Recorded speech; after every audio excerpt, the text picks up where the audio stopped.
trouver la vérité dans ce monde qui veut tout oublier.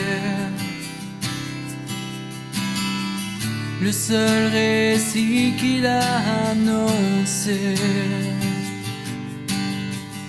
depuis bien des années. Mais il est encore temps de croire que seule la Bible offre l'espoir. Levons-nous ensemble pour voir sa puissance. Il nous suffit seulement de croire que tout ce qu'elle dit est vrai pour que notre humanité soit sauvée.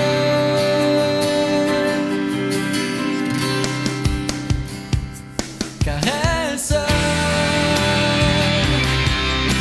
est la vérité, elle seule peut nous éclairer, car seul celui qui l'a inspiré peut vraiment nous libérer.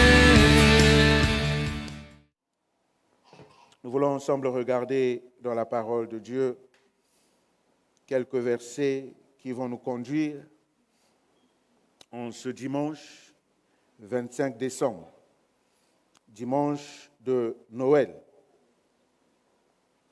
Je bénis ta présence en ces lieux, que le Dieu qui t'a emmené ici te donne quelque chose ce matin. Alors, pour quelques-uns, le réveil a été difficile à cause du réveillon. Pour d'autres, ça a été moins difficile. Mais que cela ait été difficile ou moins difficile, nous bénissons le Seigneur du fait que tu sois là ce matin. Amen. Alors, donc aujourd'hui, le monde fête Noël. Et en se posant la question, on se demande réellement, est-ce que ce n'est pas l'effet commercial qui donne à Noël cette ampleur? Amen. Dans le livre d'Ésaïe au chapitre 9, le verset 5, désolé aux bien-aimés de la projection, je ne vous ai pas donné les références.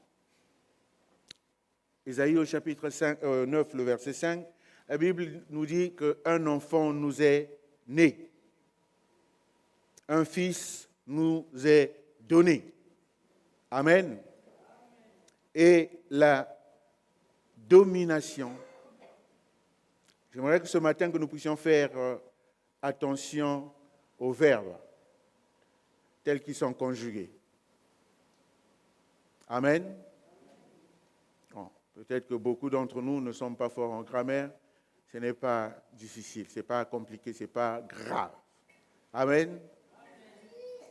Mais quand on y prête un peu d'attention, la Bible dit, un enfant nous est né. Un fils nous est donné. L'enfant est né, le fils est donné, mais ce n'est pas en qualité de fils qu'il va régner. Ce n'est pas en tant qu'enfant qu'il va régner. La Bible continue, et la domination ne repose pas sur lui, reposera sur lui. Alléluia. La domination reposera. L'enfant est né, un fils est donné, mais même lorsqu'on parle du nom qui lui sera donné, on l'appellera. Vous savez, selon la loi française, l'enfant doit être déclaré dans les 3 jours ouverts après sa naissance. Les 3 jours ouvrés après sa naissance. S'il est né un samedi, on ne va pas compter le dimanche, on va compter lundi, mardi, mercredi. Si tu ne déclares pas dans ces 3 jours-là, la procédure change. Ça passe par le tribunal. Et donc, dans ces 3 jours-là, le nom doit être donné à l'enfant. Amen. Le nom doit être donné à l'enfant. Mais ici, on dit qu'on l'appellera admirable, conseiller, Dieu puissant. Ça veut dire que ce qui nous importe, ce qui devrait nous importer, nous chrétiens, ce n'est pas la naissance. Je ne dis pas ne fêtez pas Noël. Ce n'est pas mon discours. Moi-même d'ailleurs, j'ai fait un réveillon jusqu'au moment où j'étais fatigué, je suis allé m'endormir. Je ne vous dis pas de ne pas le faire. Ce n'est pas mon discours. Amen. Il y a quelques années, dans cette ville, a été répandu un message comme quoi Noël, ça veut dire donc non éternel. Noël comme étant El Shaddai, on a répandu ce message. Mais lorsque nous faisons un peu appel à notre intelligence, lorsque nous allons juste dans une autre langue, ça ne se dit pas de la même façon. Lorsque nous allons auprès des anglophones, ils disent Christmas Day. Ce n'est plus la même chose. Donc ce sont des débats inutiles. Est-ce que Christ est né aujourd'hui ou pas aujourd'hui? Ce n'est pas ça le plus important. Amen. Le plus important, c'est qu'il est venu sur terre. Amen. Et la Bible dit, on l'appellera. Celui qui est venu, né, bien entendu, grandira. Et c'est à ce moment-là que la domination reposera sur lui. Et s'il y avait une fête que nous, les chrétiens, nous devrions le plus fêter, ça devait être la Pâque. Alléluia. Ça devait être la Pâque. Parce qu'en naissant, il était comme tous les enfants qui étaient nés. Il n'y a que vous et moi qui croyons qu'il est né par le Saint-Esprit. Alléluia. Va le dire dehors, on va te regarder bizarrement. Et si tu continues à le proclamer dans toute la ville, on pourra t'envoyer un peu en psychiatrie pour voir si tout va bien. Alléluia. Vous et moi le croyons par la foi, qu'il est né d'une vierge, conçu par le Saint-Esprit. Et le plus important, la mission de Christ n'était pas de naître. La mission de Christ, c'était de mourir à la croix pour nous sauver. Alléluia. Et donc, c'est l'effet commercial qui donne à Noël, associé avec la fête des enfants, qui donne à Noël cette expansion que nous voyons, où la ville est illuminée, ou ceci ou cela. Et lorsqu'arrive Pâques, il y a moins d'attrait commercial, et même pour nous, chrétiens, et parfois Pâques passe de côté. Mais on l'appellera admirable. Et ce matin, mon message, c'est, et justement le Christ qui est né, c'est être en Christ. Est-ce que tu es en Christ? Je ne te parle pas du Christ naissant, mais je te parle du Christ qui est mort à la croix. Je te parle du Christ ressuscité. Est-ce que tu es en Christ? La Bible dit, je vous ai dit qu'on va faire attention au verbe. La Bible dit, si quelqu'un est en Christ, 2 Corinthiens au chapitre 5, verset 17, la Bible dit, si quelqu'un, nous connaissons tous ce verset, récitons-le alors. Je vous donne un petit exercice. Si quelqu'un, il ne fallait pas encore projeter, Clément. On devait voir ceux qui connaissent et ceux qui ne connaissent pas. Donc, si quelqu'un est en Christ, dans cette version, on dit, il est une nouvelle créature. Les choses anciennes sont passées, voici toutes choses sont devenues nouvelles. Dans une autre version, on dit, si quelqu'un est en Christ, voici, il est devenu une nouvelle créature. Le début nous dit, si quelqu'un est, le verbe est dans le présent. Je me suis amusé à voir dans d'autres versions, dans les versions anglaises, on prend le même verbe, on utilise le même verbe. Je n'ai pas regardé en néerlandais, mais ça doit être la même chose. On prend le verbe conjugué au présent.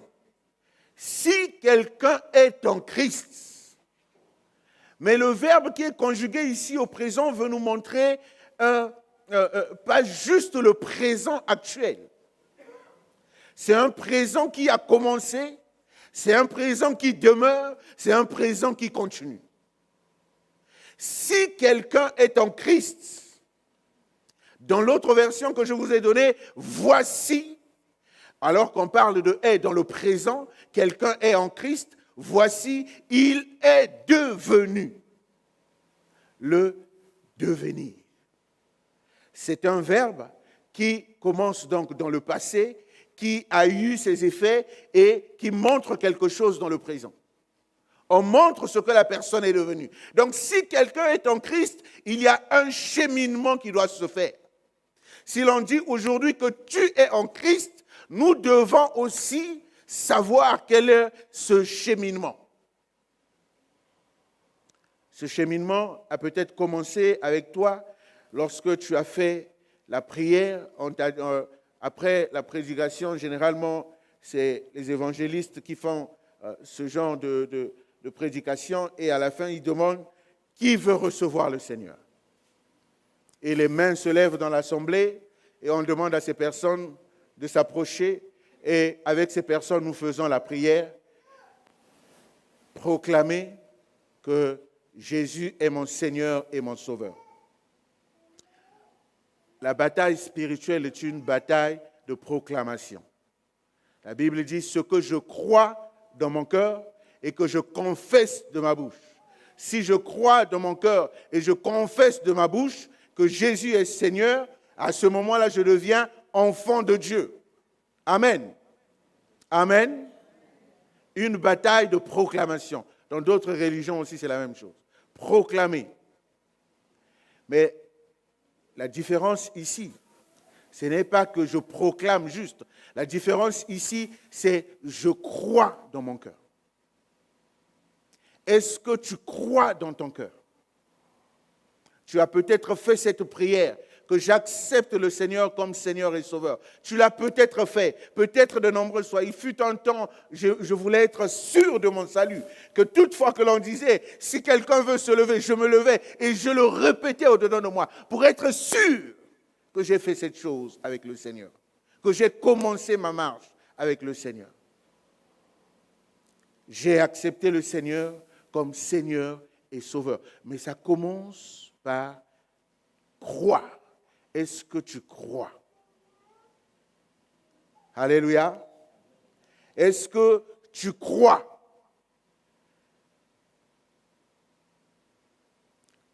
Que Jésus est réellement Seigneur. J'avais dit à l'Assemblée il y a quelque temps qu'on ne peut pas renverser les choses. On ne peut pas commencer à croire que Jésus est Sauveur et après Jésus est Seigneur. Non. On commence toujours qu'il est Seigneur. Il est mon maître. Il est celui qui dirige. Et c'est parce qu'il est maître, c'est parce qu'il dirige, c'est parce qu'il t'oriente qu'il peut te sauver. Alléluia. La Bible dit, si on peut prendre aussi ce verset, qu'il restaure mon âme et me dirige. Alléluia. Il ne peut pas te diriger sans restaurer ton âme. Ce n'est pas possible. Il faut que ton âme soit connectée au Seigneur pour que le Seigneur te dirige. Autrement, tu vas être un rebelle. Dieu va vouloir que tu partes à gauche, toi tu vas aller à droite. Parce que ton âme n'est pas restaurée. Il faut d'abord qu'il restaure ton âme. Il faut d'abord qu'il soit Seigneur. S'il n'est pas Seigneur, même si tu répètes 1000 fois par jour, l'Éternel est mon berger, je ne manquerai de rien. Merci pour ces paroles, elles ne sont que des paroles en l'air. Parce qu'il n'est pas Seigneur. Parce qu'il est Seigneur, parce qu'il te oriente, parce qu'il te dirige. Lorsqu'il va t'arriver quelque chose, mais parce que c'est lui qui t'a envoyé à cet endroit, c'est lui qui doit te sauver. Parce qu'il est Seigneur. Parce qu'il est Seigneur, il t'a dit de ne pas aller à gauche, d'aller à droite. Lorsque tu vas rencontrer une difficulté à droite, parce que le Seigneur t'a dit d'y aller et que tu as obéi au Seigneur, il appartient au Seigneur de te sauver. C'est pourquoi on dit Seigneur d'abord et Sauveur ensuite. Alléluia. Est-ce que tu as, en faisant cette prière de déclaration, que je te reçois comme Seigneur et Sauveur, tu as mesuré que c'est maintenant lui qui guide, c'est maintenant lui qui oriente, c'est maintenant lui qui dirige. Deux conditions données par le Seigneur Jésus lui-même. Autant les paroles de Paul et des apôtres, nous pouvons faire des discussions. Autant les paroles de Christ lui-même, il nous est difficile de faire des discussions. Christ dit, si quelqu'un veut me suivre, si quelqu'un veut venir à ma suite, il donne deux conditions. Alors, en citant ces conditions, j'aimerais que tu revoies la façon dont tu as accepté le Seigneur. Pourquoi j'y insiste? Parce que j'ai connu un bien-aimé qui disait qu'il avait donné sa vie au Seigneur, qu'il avait reçu le Seigneur, et tout son entourage, ses amis, disaient que non, tu n'as pas donné ta vie au Seigneur. Et lui, il insistait en disant, j'ai déjà donné ma vie au Seigneur. Et les amis qui le côtoyaient tous les jours lui disaient, non, tu n'as pas encore donné ta vie au Seigneur. Et un jour, dans la discussion, il y avait un serviteur de Dieu de l'église à côté, et le frère est allé voir le diacre en disant, diacre, est-ce que lorsqu'on avait dit qu'on devait se lever pour accepter le Seigneur, est-ce que je ne m'étais pas levé? Si, je m'étais levé. Est-ce que tu avais fait la prière? Oui, il avait fait la prière. Qu'est-ce que je vous disais? J'ai déjà reçu le Seigneur. Mais ses amis sont revenus en disant, mais tes actes ne nous montrent pas que tu as reçu le Seigneur. Amen. C'est là où nous parlons du devenir. Et Christ dit que si quelqu'un veut me suivre, la première des choses, il doit renoncer à lui-même. Amen. Est-ce que tu as déjà renoncé à toi-même?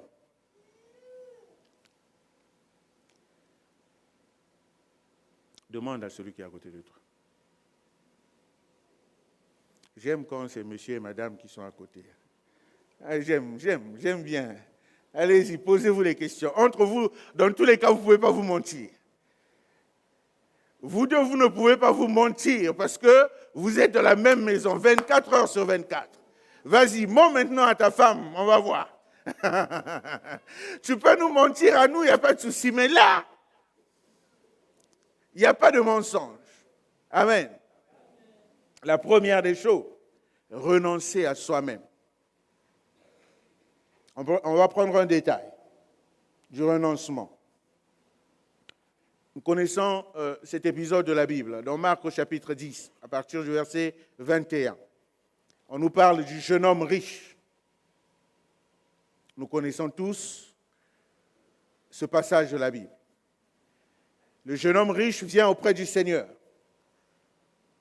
Il dit, que dois-je faire pour être sauvé?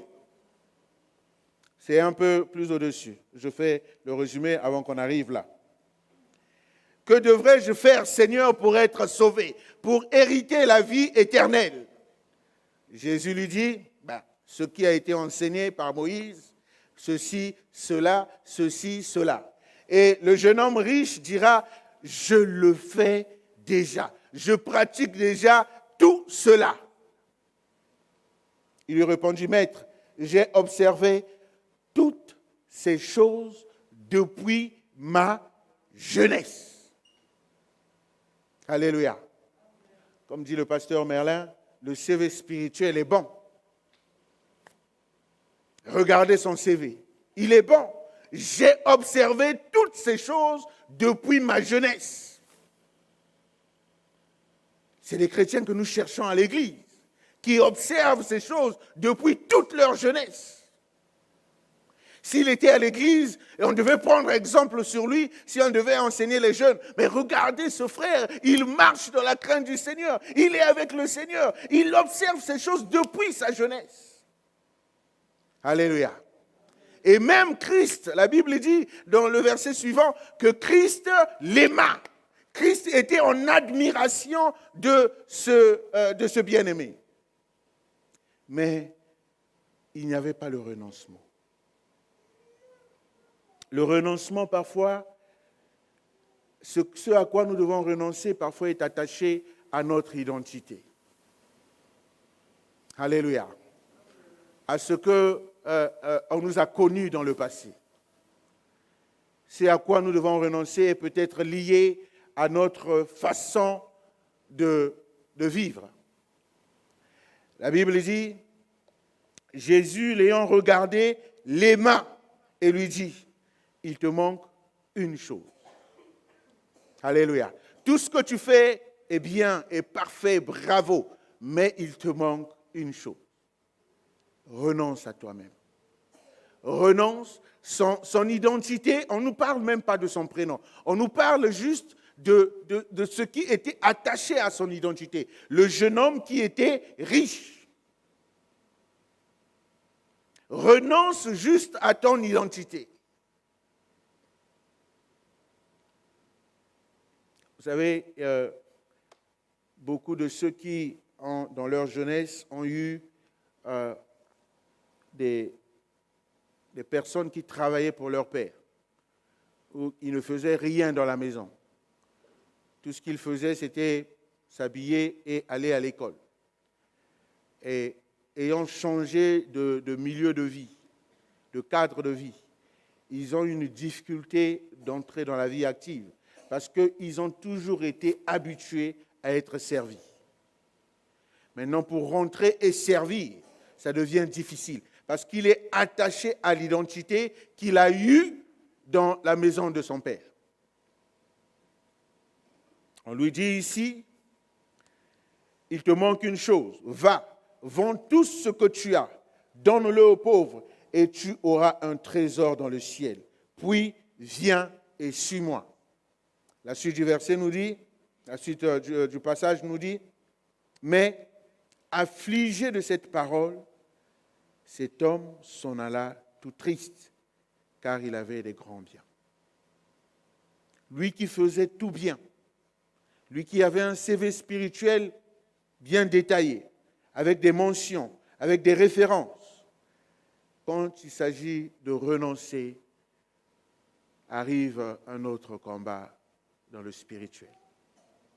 À quoi es-tu donc attaché ce matin?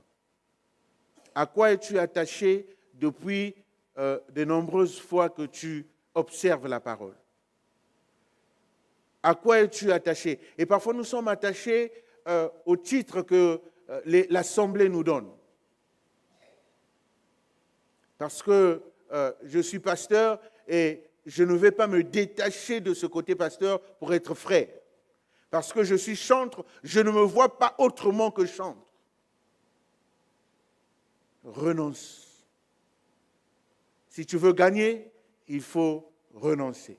Il y a de nombreuses années, j'avais prêché,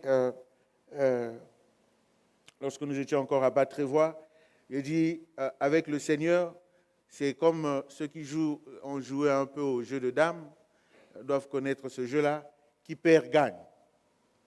Avec le Seigneur, c'est celui qui perd qui gagne. Amen. Ce n'est pas celui qui amasse qui gagne, mais c'est celui qui perd qui gagne.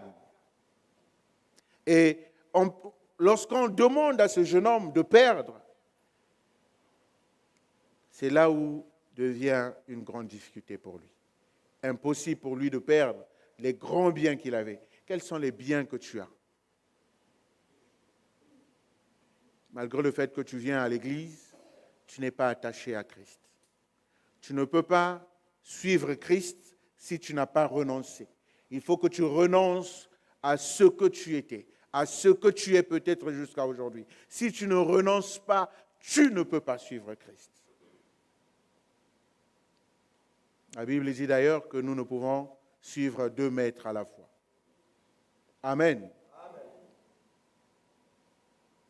Deuxième chose, la Bible dit si quelqu'un veut suivre Christ, Christ lui-même dira si quelqu'un veut me suivre, donc la première des choses, qu'il renonce à lui-même. La deuxième des choses, qu'il porte sa croix. Nous avons beaucoup d'entre nous reçu l'Évangile, qu'en devenant chrétien, tout va aller bien. Je veux te dire que ce n'est pas ça. Que c'est faux. Je ne vais pas dire comme On le dit maintenant, je vais te choquer. Je ne vais pas te choquer. Je vais te dire juste la vérité. En devenant chrétien, ça va s'empirer. Alléluia. Quand tu étais dans le monde, tu étais tranquille. Quand tu viens à Christ, eh bien, la tranquillité, c'est fini. Pourquoi donc? Quand nous ne sommes pas dans le Seigneur, ça veut dire que nous appartenons au diable. Et quand nous appartenons au diable, pourquoi va-t-il donc nous combattre encore? La Bible dit, un royaume qui est divisé ne peut pas régner. Le diable le sait, il connaît la parole, peut-être plus que toi et moi. Et donc, il ne va pas diviser son propre royaume, parce qu'il veut régner, il veut s'étendre. Et tant que nous sommes dans le monde, le diable, nous sommes déjà dans son camp, s'il n'y a pas de souci. Mais c'est lorsque nous prenons la décision de le quitter. Vous savez, parfois en amour, c'est comme ça. Ah, nous les anciens, nous en savons quelque chose. Lorsque c'est toi qui prends la décision de quitter l'autre, tu es tranquille. Lorsque c'est l'autre qui prend la décision de te quitter, waouh, que le cœur chauffe. Que le cœur fait mal. Et tu essayes par tous les moyens pour que tu puisses reconquérir la personne et que toi, tu quittes la personne. Avec le diable aussi, c'est comme ça. Quand toi, tu le quittes, il n'est pas d'accord. Il n'est pas d'accord et il te combat. C'est pourquoi nous parlons du combat spirituel. Quand nous venons au Seigneur, eh bien, le diable commence à nous combattre.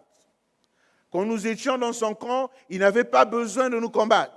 Maintenant que nous avons dit, je t'accepte comme Seigneur et Sauveur, eh bien, le combat a commencé. Il faut bien que le Sauveur aussi montre qu'il est Sauveur. Les héros de Marvel, les Spider-Man et autres, s'il n'y a pas de danger, comment on va voir la manifestation de Spider-Man? Il faut bien qu'il y ait danger.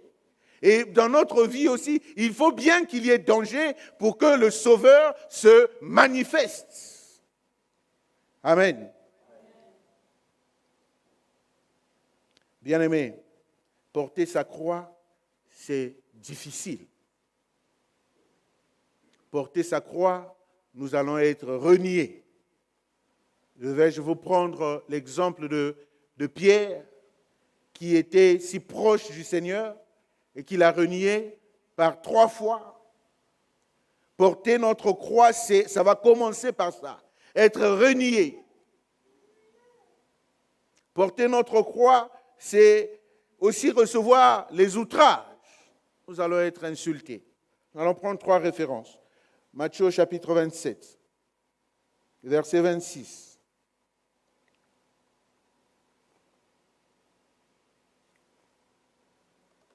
Matthieu chapitre.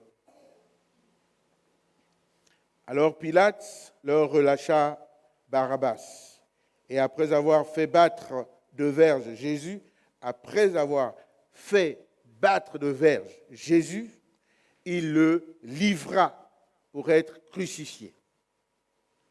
Les soldats du gouverneur conduisirent Jésus dans le prétoire et ils s'assemblèrent autour de lui toute la cohorte. Ils lui ôtèrent ses vêtements. Tout ce qui devait te couvrir, on va le ôter quand tu es en Christ. Ils tressèrent une couronne d'épines. Ils le posèrent sur sa tête. Ils lui mirent un roseau dans la main droite. Puis, s'agenouillant devant lui, ils se raillaient en disant « Salut, roi des Juifs ». On va se moquer de toi en te disant « Salut, chrétien ».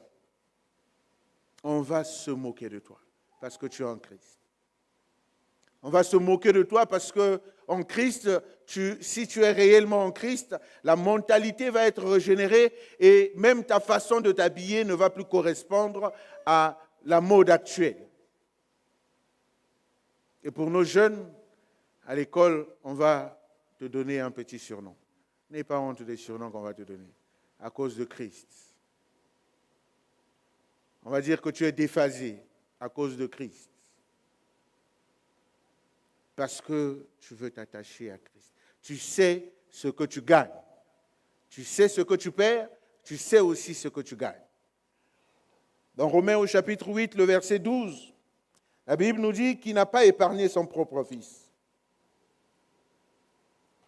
Si Dieu n'a pas épargné son propre fils, alors, bien-aimé, il ne va pas nous épargner. Amen. S'il a livré son propre fils, il ne va pas nous épargner. Et je vais terminer avec vous dans Matthieu chapitre 10. Matthieu chapitre 10, je vous laisserai la référence que je vous ai donnée tout à l'heure, je me suis trompé, c'est Matthieu chapitre 5, le verset 11. Mais j'aimerais pour gagner du temps et que nous puissions aller nous reposer encore un peu, pour certains, demain, c'est le travail comme moi. Matthieu chapitre 10. Le chapitre 10 de Matthieu, c'est un chapitre formidable. Ça commence par des belles choses. Et ça se termine par une mise en garde. Vous voyez comment ça commence? Il leur donne le pouvoir. Ce que nous aimons tous. On continue, Clément? On continue? On continue? Plus loin encore? Et là, voilà le travail que nous aimons. Allez, prêchez, dites que le royaume des cieux est proche. Et là, c'est le bon côté du travail que nous aimons avec le Seigneur. Lorsque je me tiens devant vous et que vous me regardez, pour certains avec admiration, ça c'est ce qui flatte la chair, c'est ce que nous aimons. Mais derrière, il y a ce qu'il y a de plus difficile, ce qu'il y a de plus dur. C'est lorsque le serviteur se retrouve tout seul. Lorsque le serviteur a commis une erreur et qu'il est lynché à la place publique. Alléluia. Et ceux qui lynchent le serviteur, ce n'est pas seulement ceux qui viennent à l'église. Et ceux qui viennent à l'église et ceux qui ne te connaissent pas. Et parfois tu es dans le bus, tu entends des choses te concernant, des personnes que tu n'as jamais vues. C'est ça qui est derrière le ministère. Allez prêcher et la suite, guérissez les malades, ressuscitez les morts. Tout ça, c'est ce que nous aimons. On continue plus loin. Bon, même si là, on nous dit ne prenez ni argent, ni sac, on continue plus loin. J'aimerais qu'on arrive...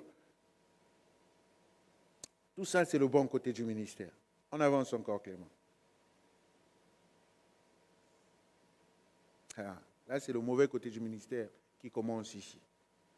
Mais quand on vous livrera.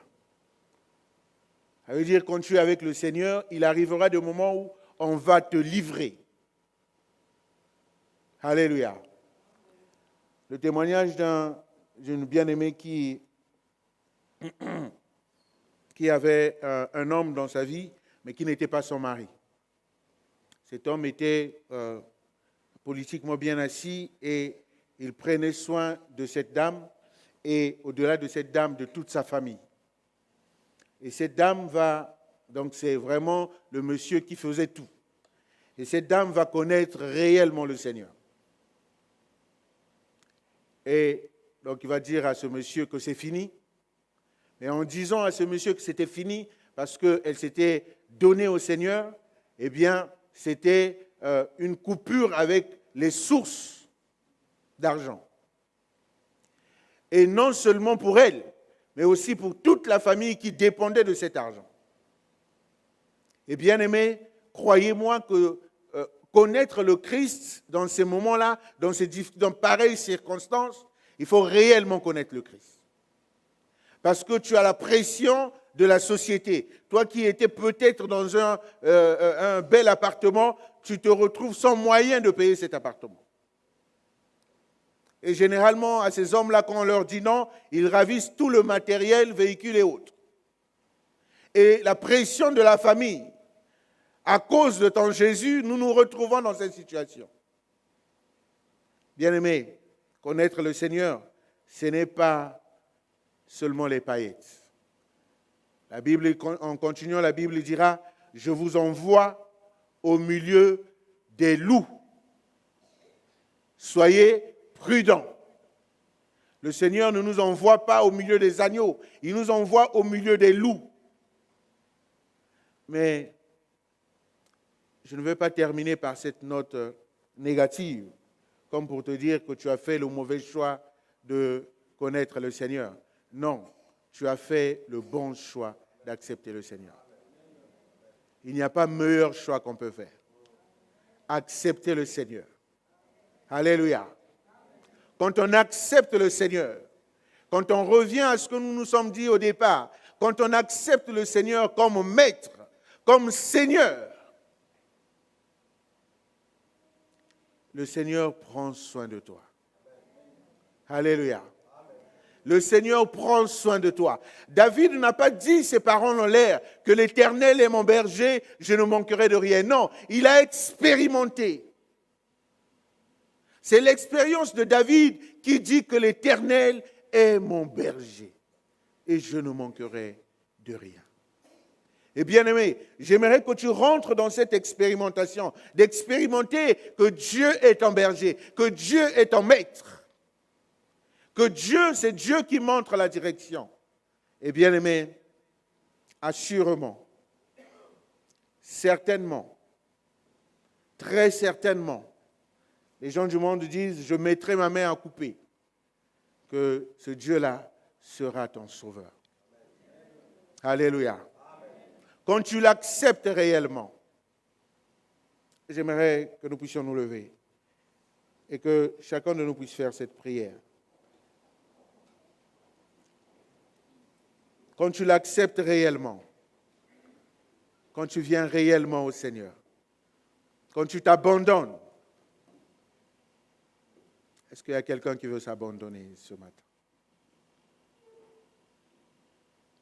Quand tu renonces à toi-même, est-ce que quelqu'un veut renoncer ce matin? Alléluia.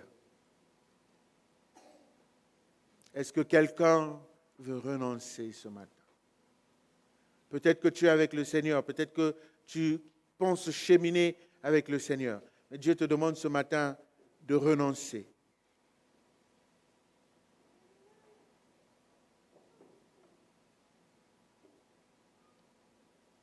J'aimerais te dire, comme le cantique dit, cet ami connaît tes alarmes.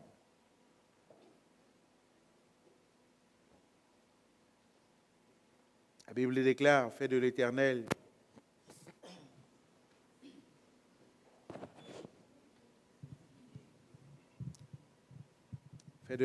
tes délices et il te donnera ce que ton cœur désire.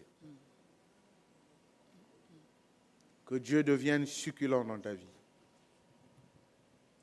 Que l'amour de Dieu augmente dans ta vie.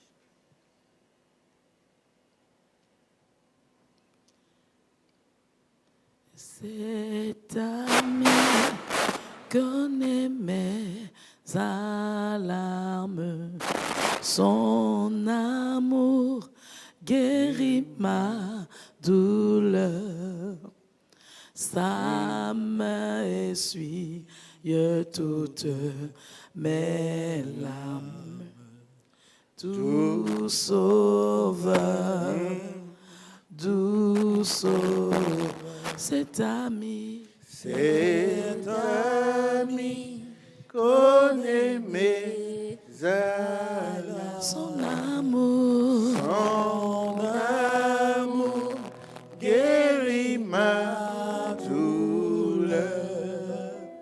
Sa main essuie toutes mes larmes. doux sauveur, Doux sauveur, il est le doux sauveur. Oh, cet ami connaît mes alarmes. son amour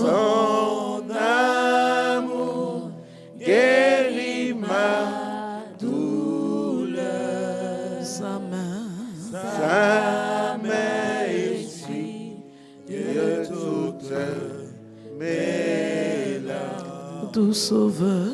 Doux sauveur. Il est le doux sauveur. Doux sauveur. Bien-aimé, tu vas commencer à prier pour que Dieu te donne la foi. La foi de croire qu'il est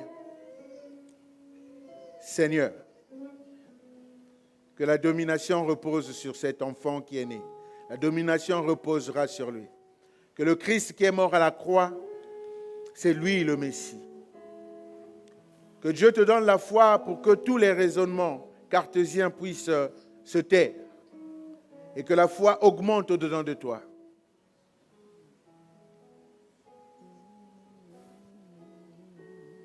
Et lorsque la foi augmentera au-dedans de toi, si tu veux l'accepter comme Seigneur et Sauveur, dis juste au Seigneur, je t'accepte, je te proclame comme mon Seigneur, je te proclame comme mon roi, je te proclame comme le maître de ma vie. Toi qui prends contrôle, toi qui diriges, toi qui montres la voie, toi qui montres le chemin.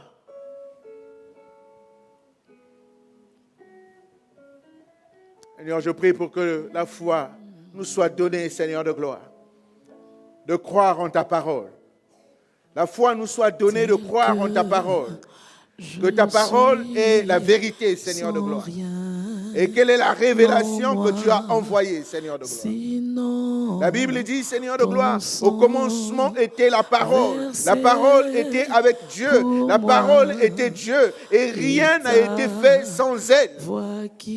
Père, je prie ce matin afin que, éternellement Dieu, pour chacun de nous qui, éternellement Dieu, qui sommes là, Seigneur de gloire, que ta parole, que la foi, Seigneur, nous soit donnée. La foi, comme les disciples avaient dit, si telle est la condition de l'homme, augmente-nous la foi, augmente la foi de chacun de nous, afin que, Seigneur de gloire, nous puissions croire que cette parole est vraie, Seigneur de gloire, que cette parole n'est pas, éternellement Dieu, une mythologie, que cette parole n'est pas été éternellement Dieu, augmenté par les hommes, mais quelle est la révélation, quel est ce que tu as communiqué aux hommes. Voix qui m'appelle à toi.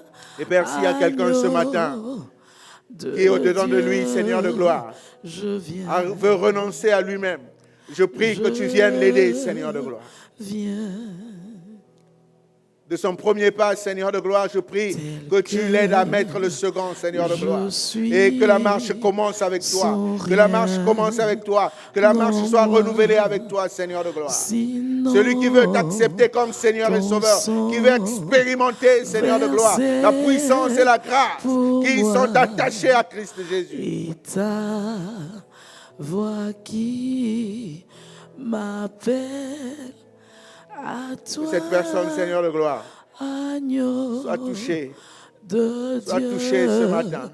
je viens, Sois touché ce matin. je viens. Que cette personne soit touchée ce matin, Seigneur. Que quelqu'un soit touché ce matin. Quelqu'un qui prend la ferme engagement, la ferme résolution, Seigneur de gloire. La Bible dit, lorsque Daniel s'était résolu au-dedans de lui, d'entrer dans le jeûne et dans la prière, que toi, tu l'avais déjà répondu. Si quelqu'un ce matin a résolu, Seigneur, de te suivre,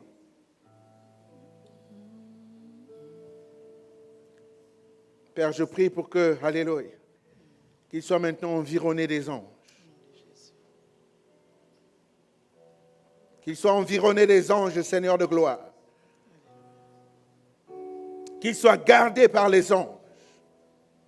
Le temps de sa naissance, le temps de sa croissance, Seigneur de gloire. Qu'il soit épargné du combat spirituel. Le temps de sa naissance, le temps de sa croissance, qu'il soit gardé et protégé par toi.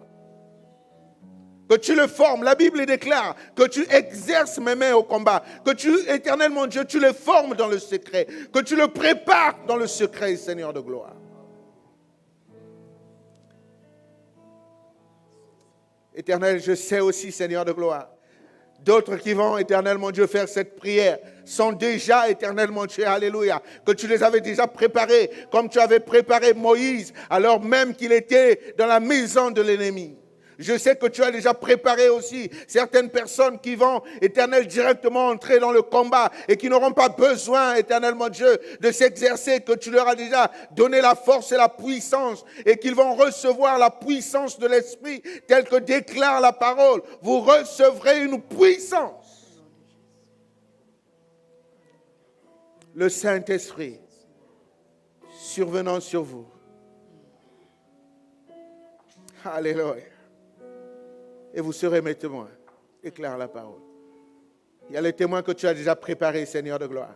Alors même qu'ils étaient dans la maison de Pharaon. Alors même qu'ils étaient dans la maison de Potiphar. Tu les avais déjà préparés, Seigneur de gloire. Et au jour venu, alléluia, au jour venu que tu, éternellement Dieu, les as élevés dans le combat spirituel. Je te bénis, Seigneur. Merci, Jésus. Je te loue ce matin de ce que tu vas prendre soin, Seigneur de gloire, de chacun de nous, de ceux qui t'ont accepté, de ceux qui ont accepté de renoncer et de ceux qui, éternellement Dieu, ont fait, éternellement Dieu, une nouvelle alliance avec toi, un nouveau départ avec toi. C'est dans le nom de Jésus que nous avons ainsi prié. Nous disons tous Amen. Amen. Amen. Amen. Que le nom du Seigneur soit béni.